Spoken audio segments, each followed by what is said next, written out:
Subscribe करें और bell दबाएं ताकि कोई खबर रह न जाए।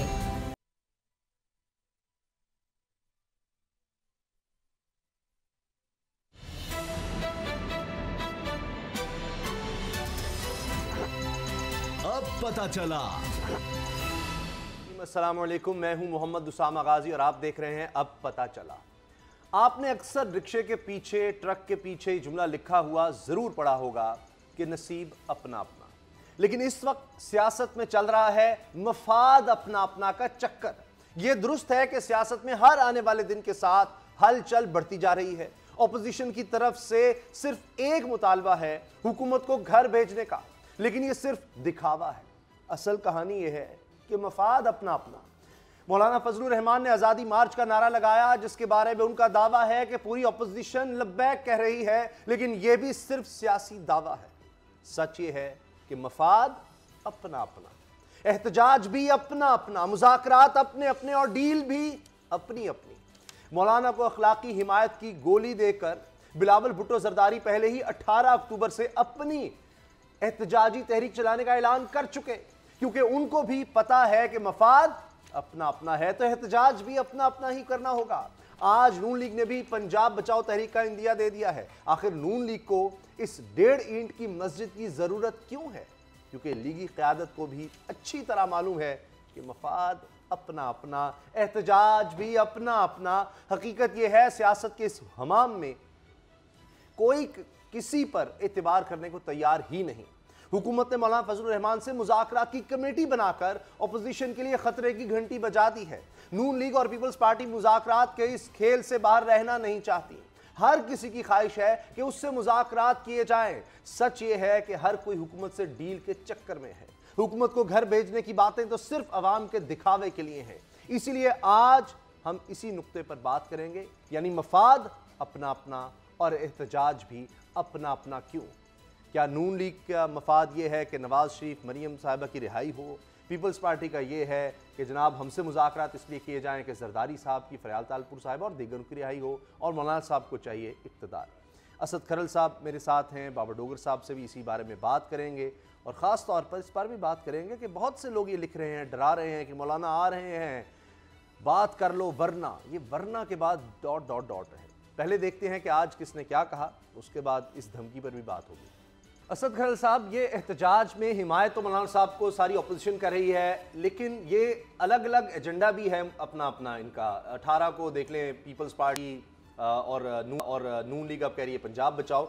तो अब मौलाना के लिए तो मुज़ाकरात की कमेटी बन गई है, तो अब पीपल्स पार्टी और नून लीग सोच रही होगी ये क्या हो गया, ये हम पीछे रह गए।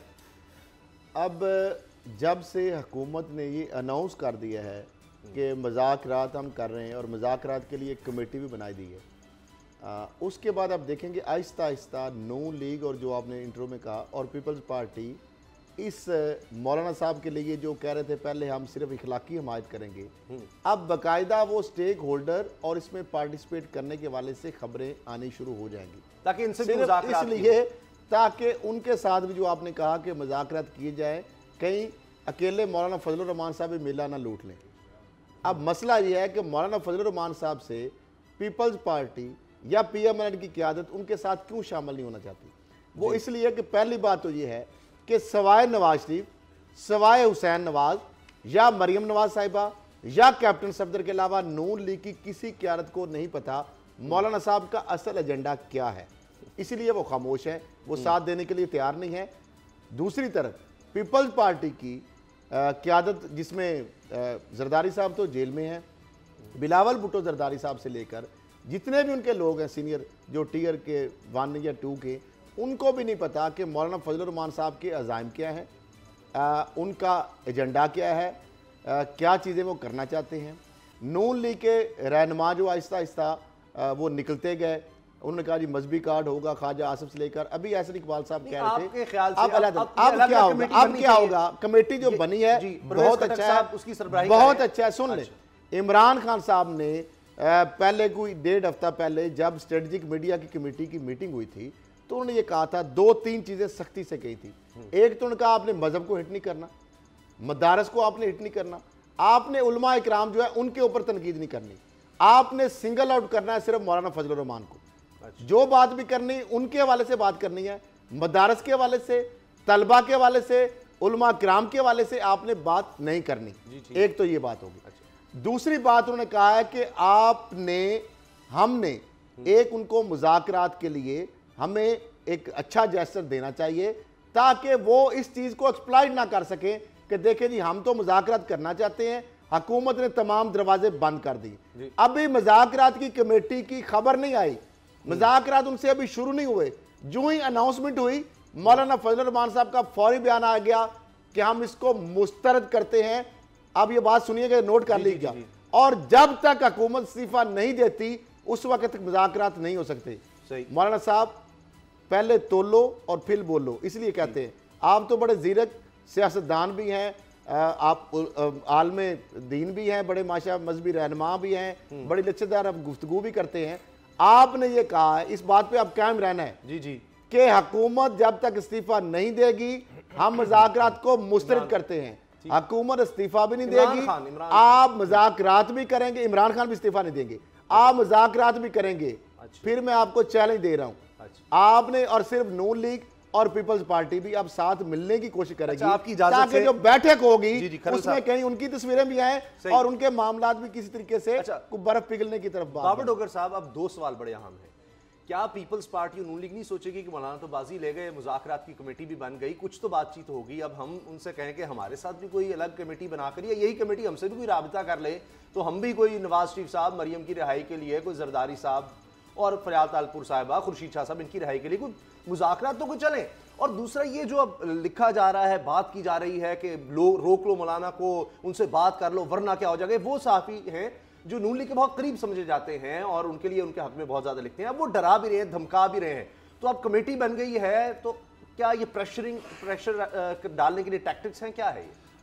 उसामा साहब, ये एक पूरा एक चेन है। कुछ मीडिया हाउसेज हैं जो कि मौलाना के जो आज़ादी मार्च है इसको बढ़ा चढ़ा कर पेश करें कि जैसे पता नहीं क्या हो जाएगा, और उसको PMLN का जो नैरेटिव है उसको बिल्डअप कर रहे हैं। दूसरी तरफ पीपल्स पार्टी ने 18 अक्टूबर को उन्होंने खुद हड़ताल की एक कॉल दे दी। आज PMLN पंजाब जो है उन्होंने पंजाब बचाओ तहरीक का ऐलान कर दिया। तो वो खुद में कि अगर गवर्नमेंट सिर्फ मौलाना के साथ मुज़ाकरात करती है तो इन पार्टीज़ ने अपना भी एक सिलसिला शुरू कर दिया है एहतजाज का, कि अगर मौलाना के साथ गवर्नमेंट मुज़ाकरात की तरफ जाती है और इन पार्टीज़ को इग्नोर किया जाता है तो फिर इनके पास भी एक प्लेटफॉर्म हो जिस पर वो अपना एहतजाज करें और गवर्नमेंट को कहें या मजबूर करें कि वो भी उनके साथ मुज़ाकरात करे। तो ये तो दोनों पार्टी जो है कर रही हैं। दूसरी तरफ मौलाना का ट्रस्ट डेफिसिट के ये हालात हैं कि सिंध में मौलाना पीपल्स पार्टी के मुकाबले में PTI को सपोर्ट कर रही हैं। मुझे तो ये समझ ही नहीं आई कि मौलाना का नैरेटिव क्या है, मौलाना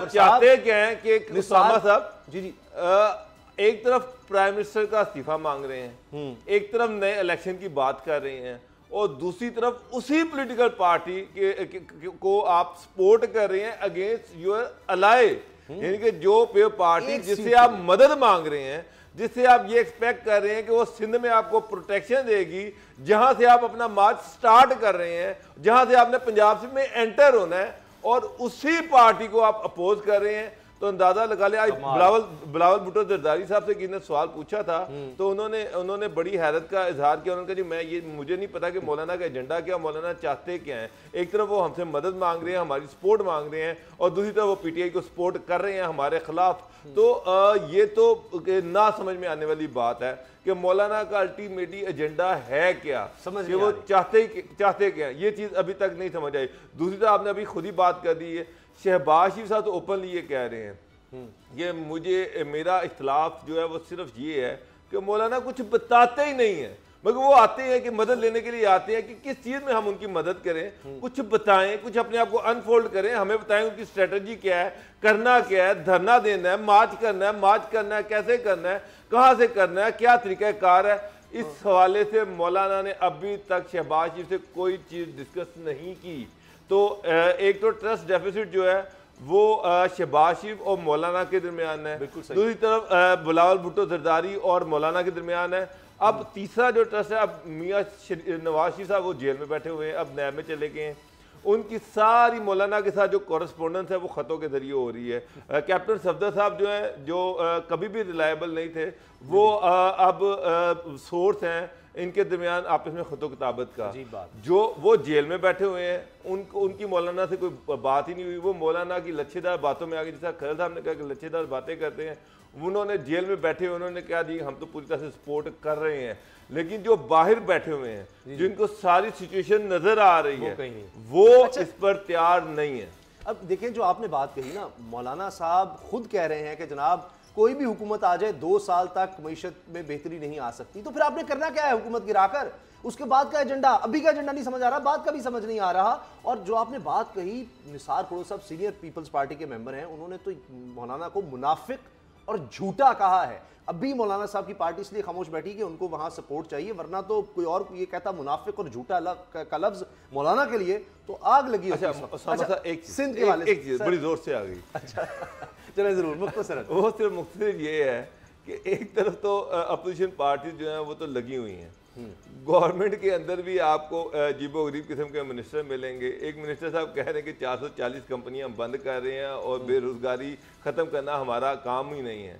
मेरा मतलब है कि महंगाई बढ़ रही है, बेरोजगारी बढ़ रही है, बजाय कि आप ये कहें कि जी हम उसके लिए कुछ कर रहे हैं, उसको कम करने के लिए कुछ कर रहे हैं। वो तो खुद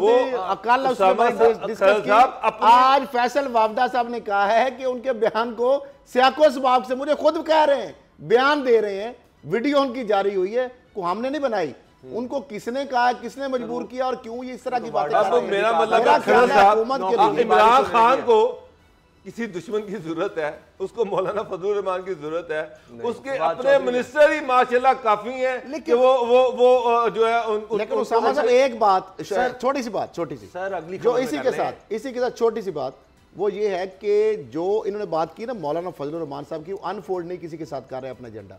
मौलाना साहब इतने मोहतात हैं कि वो व्हाट्सएप छोड़ के अब सिग्नल पे आ गए। सिग्नल के जरिए बातें हो रही हैं। कमाल है। हुसैन नवाज से किस तरह मैसेज आपस में शेयर हो रहे हैं, यानी इतने मोहतात हैं, आप अंदाजा लगा लें। और कैप्टन सफदर का जेल वाला जो राब्ता था, अब तो नैब में जब से गए हैं वो भी राब्ता टूट गया है। अच्छा, अब मामला यह है कि सिग्नल कहां से उनको आ रहे हैं और किसने उनको कहा है व्हाट्सएप से निकल के। अच्छा, एक जो अगली खबर है ना, मैं तो आप खुद अंदाजा लगा रहे हैं कहां से लाइनें आ रही हैं। दुखी और परेशान हूं अगली खबर पर कि मुझे समझ नहीं आती मैं क्या अल्फाज इस्तेमाल करूं, कहूं क्या।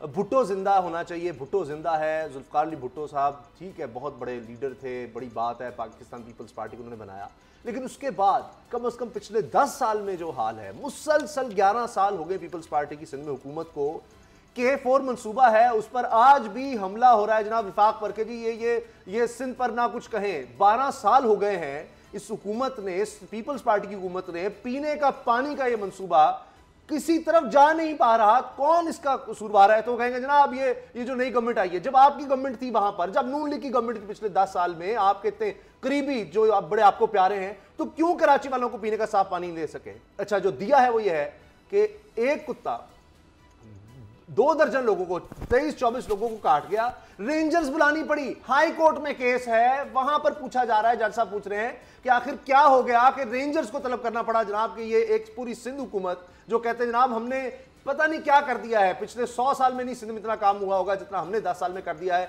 वो जनाब जो पागल कुत्ता है वो कंट्रोल नहीं हो रहा। और उसके बाद मुराद साहब कहते हैं जी वैक्सीन है, हम सप्लाई कर रहे हैं। अब तो पहले आप सोते रहे थे। असद खरल साहब, ये क्या है? इससे बुरी गवर्नेंस, ये किस तरह से सेंटर की हुकूमत को तनकीद करते हैं, बहुत बुरा हाल है। लेकिन ऐसा तो हमने दुनिया में और कहीं नहीं होगा जो यहां सिंध का हाल है। देखिए, आज सिंध हाई कोर्ट के अंदर एक केस की प्रोसीडिंग थी और सेक्रेटरी नोट जो लोकल गवर्नमेंट को उन्होंने शोकाज भी दिया, इशू किया। एक तो K4 मनसूबा है, 12 साल उसको गुजर गए हैं और 14 अरब अब तक उस पर लग चुके हैं और अब 150 से 200, 100 से 150 अरब तक उसका पहुंच चुका है जो तखमीना, क्योंकि डिज़ाइन चेंज हो रहा है, उसमें नेस्पा का आ गया, थर्ड पार्टी भी आ गई है, लेकिन आवाम को पीने का पानी नहीं मिला। 12 अरब लग चुके हैं और 12 वाला मनसूबा जो मुकम्मल हो सकता था 150 अरब तक तखमीना पहुंच गया। कचरा उठाने की बात होती है, अरबों रुपए आ जाते, कचरा नहीं उठाया जाता। आज सिंध हाई कोर्ट को कहना पड़ा कि क्या अब कुत्तों को पकड़ने के लिए भी बहुत सारे, वैसे तो जो वहां पे करप्शन के जो बाजार गर्म है और जो जिस तरह हो रही हैं चीजें, अब कुत्ते को पकड़ने के लिए भी पूरी सिंध हुकूमत नाकाम हो जाती है, KMCs नाकाम हो जाती है, पैसे ही नहीं है, उनके महकमे नाकाम हो जाते हैं, पैसे नहीं है। ओमनी ग्रुप से, अनवर मजीद के ग्रुप से, जरदारी के फेक अकाउंटों से ये पैसा वही है जो अवाम का लूटा हुआ पैसा है, जो वैक्सीन के लिए आना था, जो कुत्तों को पकड़ने के लिए आना था, जो गाड़ियों को रिपेयर और मेंटेनेंस पे होना था। आपको पता है कितने 100 गाड़ियां सिंध हुकूमत की रिपोर्ट है वो गायब है कागजों में, वो चोरी है। उनका मेंटेनेंस भी हो रहा है, उनका रिपेयर भी हो रहा है, उनके नाम पे पेट्रोल भी जा रहा है, डीजल भी जा रहा है। मुझे ये बताएं, आपने थर में देखा किस तरह वहां पे मौत नाचती है, किस तरीके से लाड़काना नवाब साहब के अंदर सांप की वैक्सीन ना मिलने से हॉस्पिटल के बाद हर जो बच्चे ने वो आपने देखा किस तरह उसने मौत को गले लगाया। मुझे ये बताएं, मुझे ये बताएं कि वैक्सीन कुत्ते के कांटे की तो मिलती नहीं है, पागल कुत्ता आपसे पकड़ा नहीं जाता, सांप के जो कांटे की वैक्सीन है वो मिलती नहीं है, लेकिन फिर भी आप कहते हैं भुट्टो जिंदा है। हर घर में मौत जो है वो रक्स कर रही है, गुर्बत जो है वहां पे देखें, खुराक आप जो गंदम है उनकी खा गए, आपने उनके नाम पे नहीं बख्शा। कल मैंने जिस तरह बताया कि खुर्शीद शाह और फहमीदा मिर्जा भी जो GDA में आ गई हैं, मुख्तलिफ रूप इनके होते हैं, लोगों के नकाब पहन के आ जाते हैं, 60 लाख बदीन में चेक कैश होता है, नैब कहता है वो IDPs में भी खा गए। आपने जो वहां पे लगा देते, ये पागल जो थर में आपने देखा, और आगे अफजल पीचो साहब की 3000 एकड़ एक जमीन, 2000 एकड़ एक जमीन, उसके लिए पुल बनते हैं, एसफाल्ट रोड बनते हैं, सरकारी जमीनों को डाला जाता है, खाते उसमें बनाए जाते हैं, क्योंकि वो डॉक्टर अजरा पीचो साहब के वो शौहर हैं, वो खुद सेक्रेटरी हेल्थ रह चुके हैं, सेक्रेटरी वो एजुकेशन रह चुके हैं। अरबों रुपए की मशीनरी, रिसोर्सेज, जमीनें जाली उसके ऊपर लगाए जाते हैं, उसके लिए तो भुट्टो जिंदा है, लेकिन गरीब आवाम जो है उसके लिए भुट्टो जिंदा फिर भी है। मुझे ये समझ नहीं आ रही कि उनकी रूह के साथ अब क्या कर रहे हैं भुट्टो के साथ। खतरा हो जाता है। बाबर डोगर साहब, अब भी आप बयान देख रहे हैं वज़ीर आला सिंध के, वो यही होंगे कि आइन के बरक्स हम कोई काम नहीं होने देंगे, इस बारे में आप कुछ ना पूछें जनाब, आवारा कुत्ते फिर रहे हैं, लोगों को काट रहे हैं, इनकी बला से जो मर्जी होता रहे। वो आपको पता ही है, पानी आता है तो फिर बारिश होती है तो पानी आता है तो लोग मर जाते हैं, कोई बात नहीं, होता है, 24 लोग मर गए, अब ये पागल कुत्ते काट रहे हैं तो वैक्सीन आ जाएगी। इस पर कोई आप सवाल ही ना करें, इससे कोई सवाल करता ही क्यों है? क्योंकि ये आइन को खतरा हो जाता है, जमहूरियत को खतरा हो जाता है। अगर जो खर्चा जरदारी हाउस या बिलावल हाउस में जानवरों का है, कुत्ते और बिल्लियों के लिए जो कुछ किया जाता है वहां पर, और ये ओमनी ग्रुप की तरफ से सदके के बकरों के लिए जो पैसे गए हैं, सिर्फ उतने ही पैसे अगर इस काम पर लगा दिए जाएं तो इंसानों की जानें नहीं बच जाएंगी। बाबर साहब, उसामा साहब, थर में मिट्टी में बच्चे भूख से मर जाएं, जमहूरियत खतरे में नहीं पड़ती। सिंध में बच्चे बिलक मर जाएं, रेबीज की वैक्सीनेशन ना हो, कुत्ते के कांटे का कोई इलाज ना हो, आवारा कुत्ते जो हैं वो दनादन वहाँ पर फिरते रहें, जमहूरियत खतरे में नहीं पड़ती। कराची में कूड़े कचरे के ढेर लग जाएं, वहाँ पर अभी आपने कहा कि 4 का मंसूबा कंप्लीट ना हो, लोगों को साफ पानी ना मिले, लोग गंदा पानी पीने पर मजबूर हों, बीमारियाँ वहाँ पर आम हो, रोज़गार लोगों को मिले ना, और ये अंधाधुंध करप्शन करें, अंधाधुंध पैसा खाएं, जमहूरियत खतरे में नहीं पड़ती। जमहूरियत खतरे में पड़ती है जब जरदारी साहब जेल में जाते हैं, जब खुर्शीद शाह साहब जब जेल में जाते हैं, उस वक्त जमहूरियत खतरे में पड़ती है। 18वीं तरमीम सिंध का इशू है, सिंध के लोगों का इशू 18वीं तरमीम है, सिंध के अख्तियारात हैं, सिंध में जो बच्चे मर रहे हैं वो सिंध के गवर्नमेंट का इशू नहीं है, जो कुत्ते वहाँ पर आवारा फिर हैं वो इशू नहीं है। तो ये तो उसामा साहब एजेंडा क्लियर है। मुझे एक बात बताएं, आज बिलावल साहब इमरान खान साहब से इस्तीफा मांग रहे थे, वो कह रहे थे अगर इस्तीफा ना दिया तो हम 18 तारीख से कैंपेन स्टार्ट कर रहे हैं। यार आप किस चीज की कैंपेन स्टार्ट कर रहे हैं? आप पहले अपना तो हाल देख लो, अपना जो तुमने लोगों का हाल कर दिया है उस पे तो पीपल पार्टी को इस्तीफा देना चाहिए, फिर पार्टी के CM को इस्तीफा देना चाहिए, बिलावल को नेशनल असेंबली से इस्तीफा देना चाहिए। कहते हैं बिलावल पे पार्टी के चेयरपर्सन है ना, मुझे एक इशू पर बता दें कि उन्होंने कराची के किसी एक इशू पर आज तक नेशनल असेंबली में बात की हो, कराची के किसी एक इशू पर उन्होंने सिंध में बात की हो, वहां पर हेल्थ मिनिस्टर है कौन? उनकी पुफी है ना, बिलावल की पुफी जो है वो सिंध की हेल्थ मिनिस्टर है ना, अदरा पीजो। ये जो कुत्ते काटने के इश्यूज आ रहे हैं, ये जो रेबीज की वैक्सीनेशन नहीं है उसके इश्यूज आ रहे हैं, ये जो सांप काटने की दवाइयाँ नहीं है वहाँ पर उसके इश्यूज आ रहे हैं, इसकी जिम्मेदारी किस पर आती है? जी, ये सिंध के अवाम पर मैं आपको बता सर, पहले एक शख्स माने आपके कि एक शख्स बीमार है, उसको दवाई की जरूरत है, तो बात आगे बढ़े। वहां तो आप सवाल करें कि जनाब थर में बच्चे मर जाते हैं, वो कहते हैं ऐसा कुछ नहीं है, वो और वजूहात हैं, कोई ग़िज़ा की किल्लत नहीं है, वो और वजूहात की बिना पर हैं, बच्चे तो मरते हैं। आपको पता है कायम अली शाह साहब ने इस तरह का कहते हैं बच्चे पैदा होते हैं तो मर भी जाते हैं, कोई ऐसी बात नहीं। यहाँ पर पानी की वजह से वो बिजली करंट लग जाए, वो कहते हैं मर जाते हैं। सिंध के अस्पतालों में अद्वियात नहीं है, वहां पर मेडिसिन नहीं है, वहां पर सारा कमीशन खाया गया। खैबर पख्तूनख्वा में सवाल क्यों नहीं उठाते? आप पंजाब में नहीं उठाते, वो हेल्थ की मिनिस्टर है, सुन ले, सिंध से ऐसे सवाल नहीं करते हैं। बख्तावर आशफा ये ट्विटर पर कहती हैं कि आप ये हमसे सवाल ना करें इस तरह के। सर वो ये कहती है कि रेबीज की वैक्सीनेशन बड़ी महंगी है, हम अस्पतालों को लेकर नहीं दे सकते। उसामा साहब, इंसानी जिंदगी से ज्यादा महंगी है रेबीज की वैक्सीनेशन।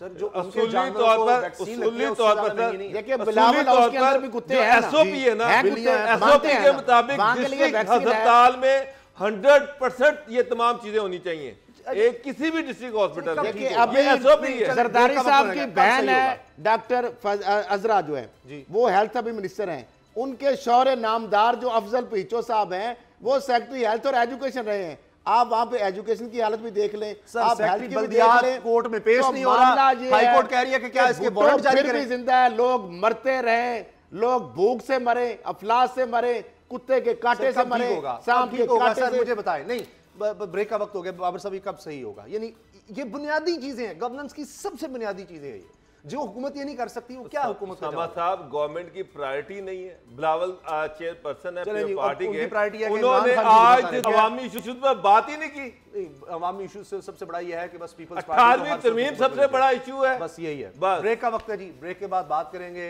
एक वज़ीर आला की, कि कहा जाता है जी वो करप्शन नहीं करते, लेकिन अब नैब उनके पीछे है और असद खरल साहब फिर एक दफा सबूतों के साथ ये कहानी लेकर आए हैं। ब्रेक के बाद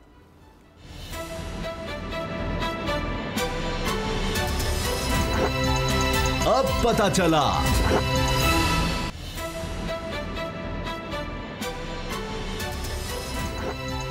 अब पता चला। ख्वाजा बरादरान की मुश्किलात कम नहीं हो रही, और लेकिन ये जो शिकवा है कि जनाब सिर्फ एहतसाब हो रहा है अपोजिशन का, ये शिकवा कहाँ तक दुरुस्त है? क्योंकि असद खरल साहब आज एक और ख़बर ले आए हैं और बहुत बड़ी ख़बर है, तहरीक इंसाफ के लिए बड़ी मुश्किल ख़बर है। लेकिन काफ़ी अरसे से खरल साहब आप इस तरह की बातें कर रहे थे कि जिस तरह से सीएम साहब चला रहे हैं सबसे बड़ा सूबा, कहीं ना कहीं कुछ ना कुछ तो ऐसा होना ही था। बिल्कुल जी उसामा साहब, आज तमाम चैनल पे एग्जीक्यूटिव बोर्ड मीटिंग के हवाले से खबर चली है, चेयरमैन नैब जो उनकी सदारत में एक हेड ऑफिस में इजलास हुआ, उसके अंदर 3 इंक्वायरियाँ भी अथोराइज की गई हैं।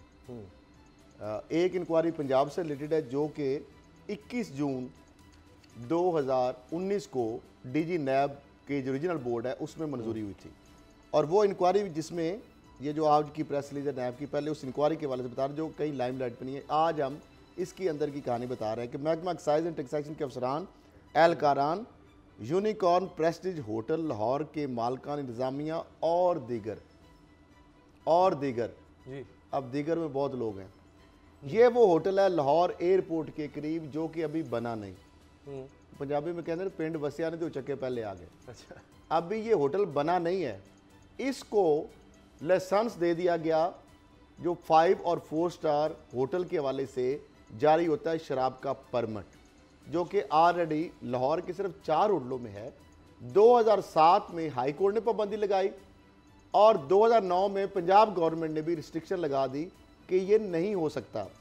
1997 के बाद 2019 में बुजदार सरकार की ये हुकूमत है जिसने ये जारी किया, और 17 जनवरी को उन्होंने एक क्लैरिफिकेशन भी दी शाहबाज गिल साहब की, जो उनके ट्विटर के जरिए वीडियो पैगाम जारी किया कि ये एयरपोर्ट के अंदर नहीं बन रहा, लेकिन एयरपोर्ट के करीब होटल जो तामीर हो रहा है, और उन्होंने कहा था मार्च तक वो तामीर हो जाएगा। आज 16 अक्टूबर है, अभी तक वो नहीं है ऑपरेशनल या कहीं होटल नहीं है, लेकिन परमिट। अच्छा, उसके बाद क्या हुआ कि ये जो होटल जो बन रहा, उन्होंने कहा कि सिविल एविएशन का तल्लक है जी, पंजाब हुकूमत का तल्लक नहीं। हालांकि ये जो नैब ने इंक्वायरी जिस पे इस पे बुनाई है और जिस तरह इसमें बड़ी अहम चीज़ें हैं एक तो ये है कि एक्साइज एंड जो टैक्सेशन डिपार्टमेंट है उससे लाइसेंस लेने से पहले इसको obtaining registration and license from the Department of Tourist Services Punjab under the Pakistan Hotels and Restaurant Act 1976 and the rule 1977 with a 4-5 star rating. अब ये बात जो है इसकी वायलेशन की गई डीजी अकरम अशरफ गोंदल साहब थे। ओएसडी आजकल हैं क्योंकि कार्ड्स का इशू आया, प्लेट्स का इशू आया, स्मार्ट कार्ड का, उस वजह से रिटायरमेंट के करीब हैं।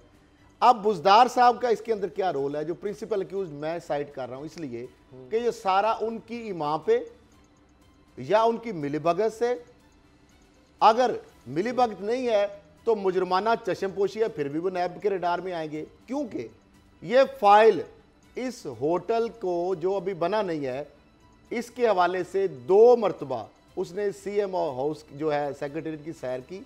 उसके बाद डीजी एक्साइज जो अकरम अशरफ गोंदल थे उस वक्त, उनको सीएम सेक्रेटेरिएट से किन लोगों ने प्रेशराइज किया और किस वजह से ये लाइसेंस मिला, तमाम तर क्वायदो जवाबत के। ये तो ज़ाब्ते की 12 कार्रवाई अगली मुझे सुन पता ही ले, नहीं। साउथ पंजाब के एक उनके रिश्तेदार अफसर का भी नाम आ रहा है। अब 50 करोड़ की बात भी हो रही है, करोड़ रुपए की बात भी हो रही है। अब नैब ये गुत्थियां उलझाएगा कि ये, क्योंकि इसमें लिखा हुआ है corruption and corrupt practices. DG जो है एक्साइज उसने और बाकी दीगर लोगों ने इसमें किकबैक कमीशन और करप्शन की इख्तियारात का नाजायज इस्तेमाल किया और ये जो काम किया 22 साल बाद इतना बड़ा ये इकदाम किया गया। मुझे ये बताएं कि बुजदार साहब के हवाले से हम पहले भी चीजें देते रहे हैं। बुजदार साहब के एक फूफा है तैमूर, अमीर तैमूर बुजदार साहब, पहले उनको डीपीओ भावलपुर थे, वो 18 ग्रेड के है, वैसे 19 ग्रेड के नॉर्मल डीपीओ लगते हैं, 18 ग्रेड। फिर उसके बाद सुनते जाएं शोल्डर प्रमोशन पर उनको ग्रेड 18 दिया गया और उनको वैसे वो डीएसपी थे। अच्छा, आप अगली सुनते हैं, रैंकर है, पीएसपी नहीं है, दे जाकर डीपीओ भावलपुर लगाया। अच्छा, अगला सुन लो, 12 अक्टूबर को तरक्की पे तरक्की आईजी भी लगा उनके सुन ले, पहले भावलपुर डीपीओ भावलपुर सलाउद्दीन का वाकया, उनका इसका मौका का फायदा उठाएं, उसके डीपीओ की तब्दील करके साथ रहीम यार खान के 4 आर्जी दे दिया। अब सुन ले, 12 अक्टूबर को उनको डीपीओ रहीम यार खान लगा दिया। किस पर्पज के लिए मैं ये भी बता देता हूं, ताकि अरबी शहजादे जब आते हैं तो जो आपने देखा ना सऊदी अरब से जब गए थे तो मस्कत और वापस में दुबई से वापस आए थे, वहां पे फॉरेन ऑफिसर बुजदार साहब के एक रिश्तेदार भी और भी बहुत सारे लोगों को मैं जानता हूं। अब अमीर तैमूर बुजदार साहब जो हैं उनको डीपीओ रहीम यार खान लगा दिया गया लुक आफ्टर करने के लिए। अगली सुन ले, एक है सरदार इजाज जाफर खान बुजदार जो है एडिशनल चीफ सेक्रेटरी, ये उनके फूफा हैं बुजदार साहब के।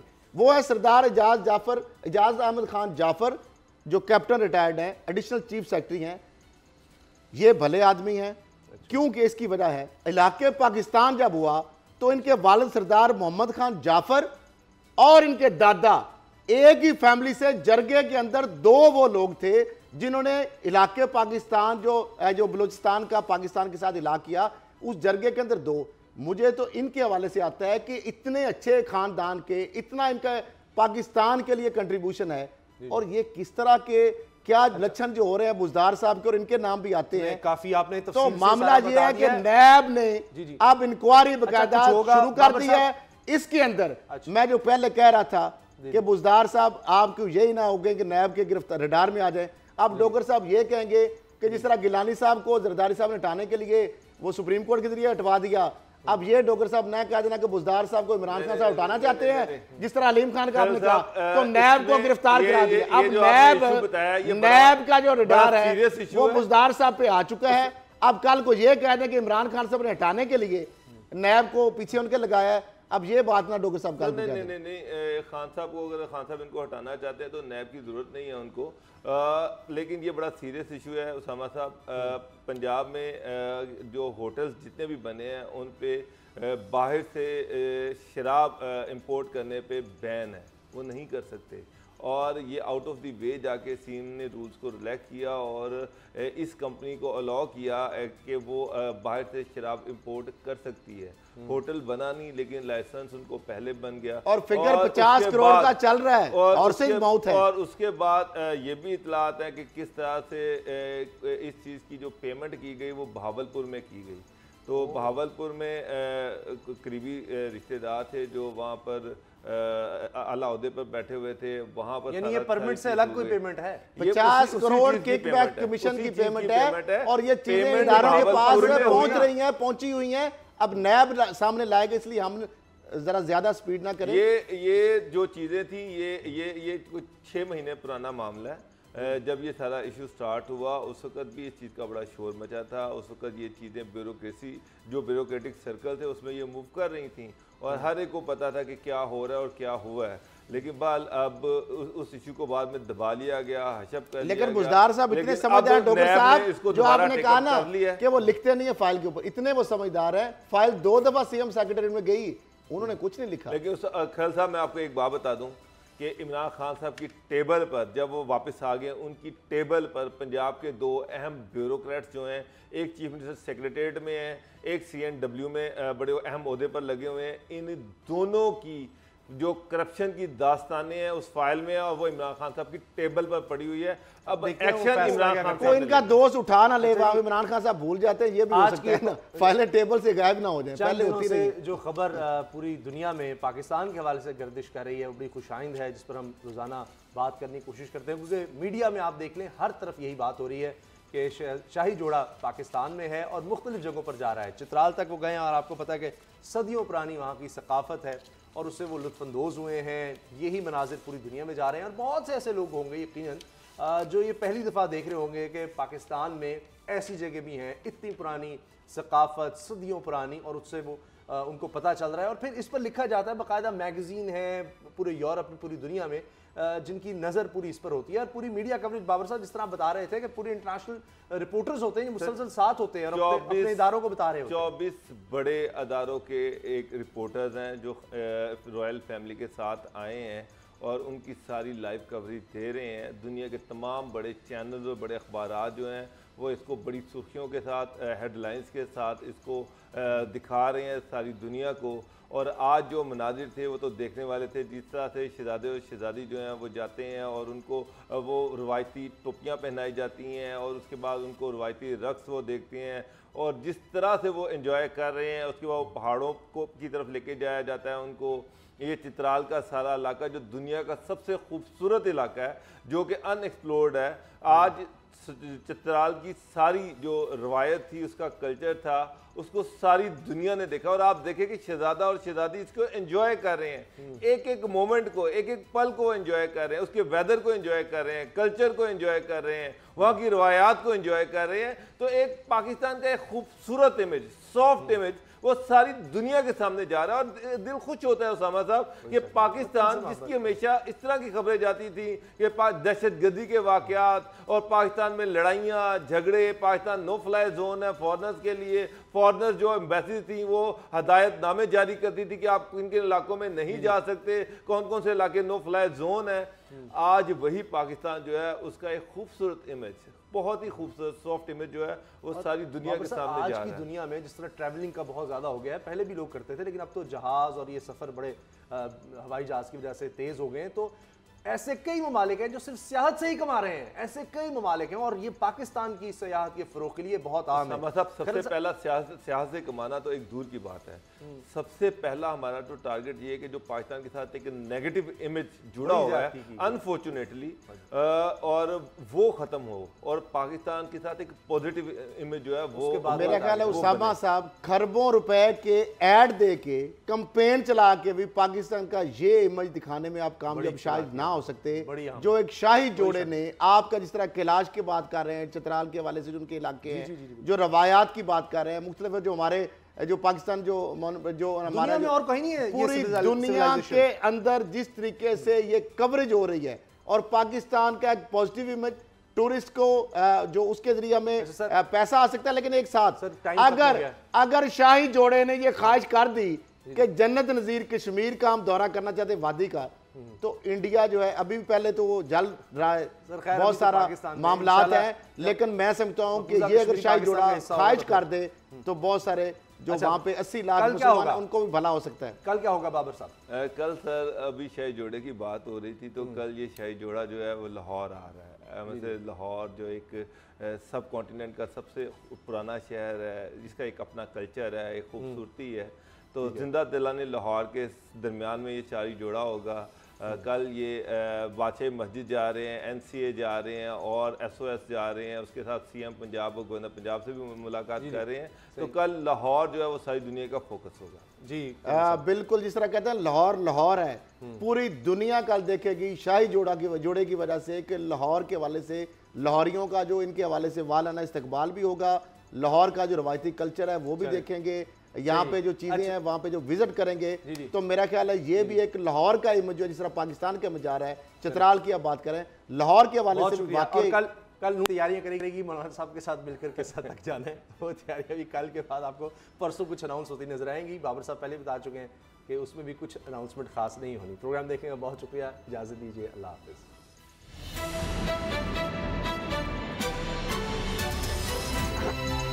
अब पता चला। सब्सक्राइब करें और बेल दबाएं ताकि कोई खबर रह न जाए।